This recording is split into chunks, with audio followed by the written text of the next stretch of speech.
Defense Secretary Jim Mattis stepping down after tangling with the president over the withdrawal of troops from Syria. Among other things, well, let's join us. Guess who's joining us now? Sean Spicer, former White House press secretary, senior advisor and spokesman for America First Action PAC. Sean, welcome. Thanks for being here. OK, what do you make of the Mattis retirement? We're being told he was upset that he was never consulted on the troop withdrawals from Syria and possibly from Afghanistan, and he's kind of leaving under a cloud. What's your take? Well, I don't know that he's leaving under a cloud. General Mattis has served this country since he first enlisted in the Marine Corps in 1969. He is within the Marine Corps, within the military, considered, sort of as close as you come to as a god. Right. He's inspirational. He's a true leader. And I think clearly he had philosophical differences with the president. And I think, look, I hate to say this, but this is the right thing to do. I'm disappointed because I have tremendous respect for him, and I think he's done a lot of good for our country and for the DOD.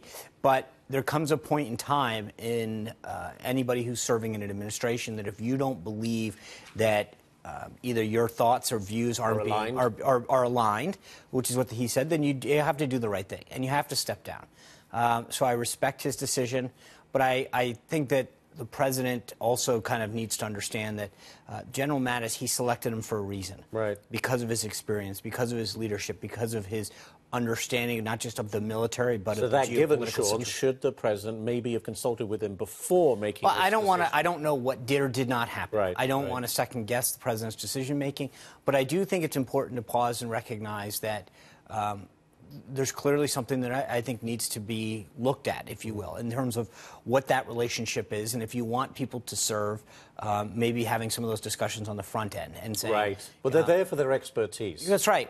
But at the same time, I don't think that this decision came lightly, meaning that I do believe that the secretary and the president and probably a lot of others within that sphere, foreign policy and military, had several discussions. My guess is, having watched some of this evolve over the first several months of the administration, is that they did discuss it. They just vehemently disagreed about the outcome. Right. All right. I've got to move on to the government shutdown that's looming. The clock is ticking, midnight tonight. The president, very clear. Yes. I will not pass the spending bill unless I have funding for my wall. Is he right? Yeah. And what's the end game? Because, look, we know the Democrats are going to get control of the House. That's right. That's key, because that means that this is it. If you don't, we've been talking about for the last 2 years that next time. This is it. If he doesn't get something this time, Nancy Pelosi's not going to move anything. Right. Right. So if you don't stop and fight now, it's a shame that it has to happen this way at this time. But at the end of the day, this is an issue of national security. It's a human trafficking issue. It's a question of whether or not we're allowing drugs to come over the border. I think that we're messaging this poorly. This isn't a discussion about a physical barrier. It's a question of whether or not we are looking at our southern border and protecting our people, protecting other people who are being trafficked over the border. Right.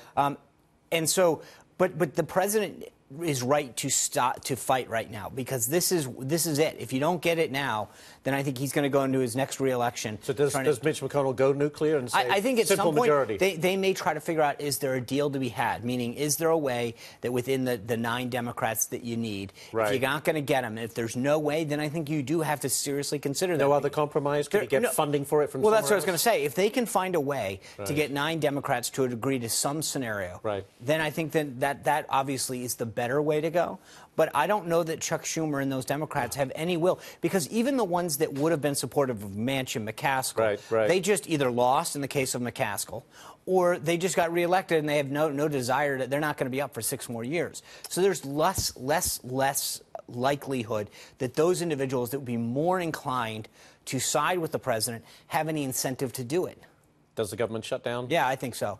I think it shuts down tonight. Does the president ultimately get the funding? I think so. I think it's going to shut down.